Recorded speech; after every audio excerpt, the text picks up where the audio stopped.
एक सुधारक के रूप में उनका मार्ग सरल व निष्कंटक नहीं था। वो अनेक दिशाओं से अवरुद्ध था। जिन लोगों को वो सुधारना चाहते थे, उनकी भावनाएं प्राचीन अतीत में गहरी धसी हुई थीं। उनका विश्वास था कि उनके पूर्वज सबसे अधिक बुद्धिमान तथा सबसे कुलीन व उत्कृष्ट व्यक्ति थे, और उन्होंने सर्वोच्च आदर्श समाज व्यवस्था की स्थापना की थी। हिंदू समाज की जो लज्जास्पद तथा त्रुटिपूर्ण बातें रानाडे को महसूस हुई, वे उनके लिए धर्म की सबसे पवित्र निषेधाज्ञाएं थीं। जनसाधारण की ये मनोवृत्ति थी। बुद्धिजीवी दो वर्गों में बटे हुए थे। एक वर्ग वो था जो रूढ़िवादी विश्वास वाला था, परंतु उसका दृष्टिकोण राजनीतिक नहीं था, और एक वर्ग वो था जो अपने विचारों से आधुनिक था, परंतु उसके लक्ष्य तथा उद्देश्य मूलतः राजनीतिक थे। पहले वर्ग का नेतृत्व श्री चितलेकर कर रहे थे और दूसरे का श्री तिलक। वे दोनों रानाडे के विरुद्ध एकजुट हो गए और उन्होंने उनके मार्ग में यथासंभव अधिक से अधिक कठिनाइयां उपस्थित की। उन्होंने केवल समाज सुधार के ध्येय को ही सबसे ज्यादा नुकसान नहीं पहुंचाया, बल्कि जैसा कि अनुभव से पता चलता है, उन्होंने भारत में राजनैतिक सुधार के ध्येय को भी सबसे ज्यादा नुकसान पहुंचाया है। राजनीति से विमुख या रूढ़िवादी विचारधारा के लोग हेगलवादी दृष्टि में विश्वास रखते थे। ये मेरे लिए एक पहेली है, अर्थात आदर्श को प्राप्त करना तथा यथार्थ को आदर्श बनाना। इसमें ये बात एकदम गलत है।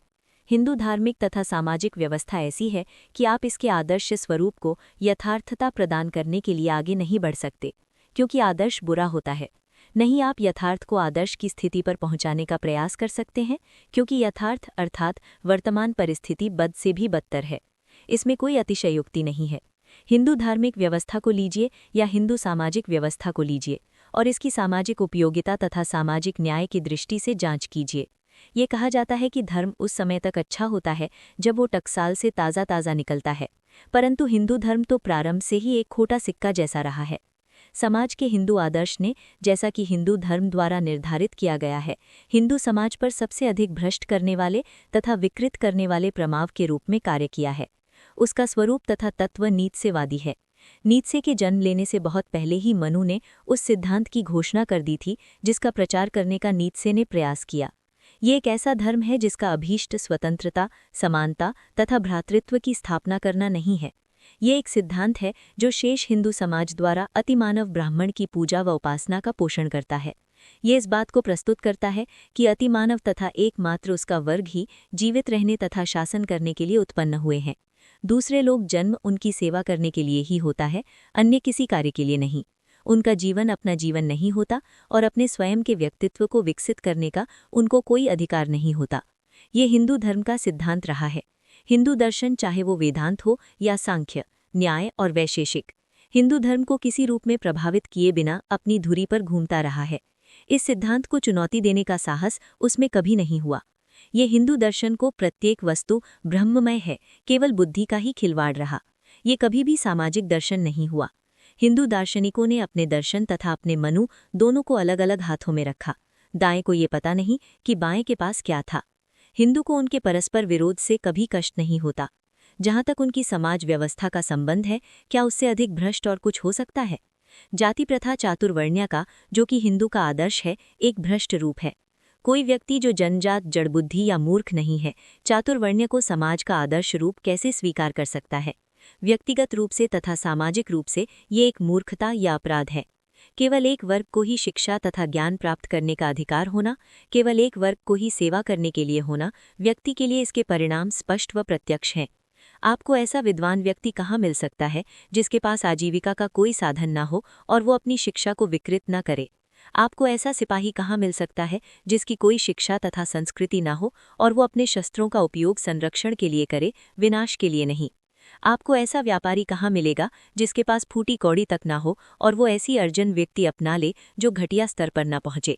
आपको ऐसा सेवक कहाँ मिल सकता है जो न शिक्षा प्राप्त करे, न शस्त्र ग्रहण करे, न आजीविकोपार्जन के अन्य साधन अपनाए और अपना मनचाहा निर्माता बने? यदि ये व्यक्ति के लिए हानिकारक है तो ये समाज को भी भेद्य तथा नाजुक बना देती है। समाज संरचना को केवल एक अच्छे मौसम के अनुकूल ही होना पर्याप्त नहीं है, उनके तूफान को झेलने की भी शक्ति होनी ही चाहिए। क्या हिंदू वर्ग व्यवस्था किसी आक्रमण की झंझा को झेल सकती है? जाहिर है कि नहीं झेल सकती। चाहे प्रहार हो या प्रतिरक्षा, समाज को इस योग्य होना ही पड़ेगा कि वो अपनी शक्तियों का संगठन कर सके। जहाँ कर्तव्यों तथा दायित्वों का वितरण तथा निर्धारण एकांगी तथा अपरिवर्तनीय हो, वहाँ संगठन कैसे हो सकता है? 90% हिंदू ब्राह्मण, वैश्य तथा शूद्र हिंदू सामाजिक व्यवस्था के अंतर्गत शस्त्र धारण नहीं कर सकते थे।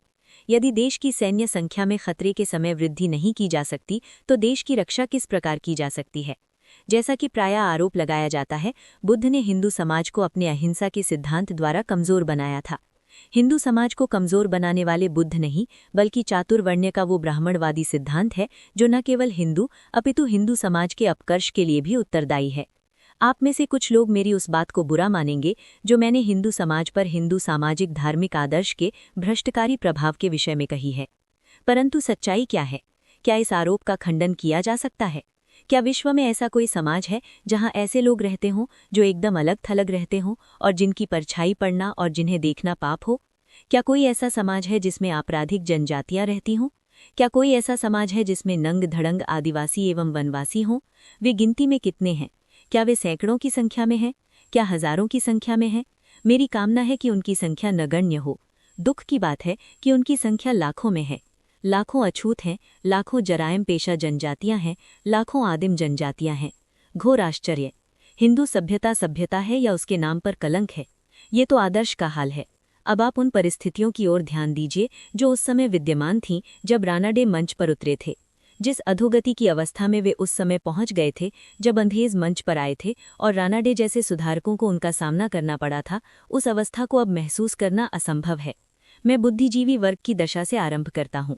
सभ्यता का पालन पोषण तथा मार्गदर्शन उसके बुद्धिजीवी वर्ग द्वारा ब्राह्मणों द्वारा प्रदत्त नेतृत्व पर निर्भर होना चाहिए। प्राचीन हिंदू कानून के अधीन ब्राह्मण को पुरोहित वर्ग का लाभ प्राप्त था और ब्राह्मण चाहे हत्या का दोषी हो उसे फांसी की सजा नहीं दी जाती थी और ईस्ट इंडिया कंपनी उसे ये विशेषाधिकार 1817 तक देती रही। इसमें संदेह क्योंकि उस पर श्रेष्ठता का ठप्पा लगा था। पर क्या उसमें कोई श्रेष्ठता शेष रह गई थी? उसके व्यवसाय की समूची श्रेष्ठता लुप्त हो चुकी थी। वो समाज के लिए दीमक बन चुका था। ब्राह्मण ने योजनाबद्ध तरीके से समाज को खोखला किया और धर्म का अनुदित लाभ उठाया। जिन दिनों पुराणों तथा शास्त्रों की रचना ब्राह्मण ने की वे उन धूर्तताओं की अनमोल खोज हैं जिनका दुरुपयोग ब्राह्मणों ने निर्धन, अशिक्षित तथा अंधविश्वासी हिंदू जनसाधारण को उल्लू, बहकाने और ठगने के लिए किया। इस भाषण में उनके संबंध में हवाला देना असंभव है। यहाँ मैं केवल उन बाध्यकारी उपायों का उल्लेख कर सकता हूँ जिन्हें ब्राह्मणों ने अपने अधिकारों तथा विशेषाधिकारों को भुनाने के लिए उन पर औचित्य तथा पवित्रता का ठप्पा लगाया और हिंदुओं का हित किया।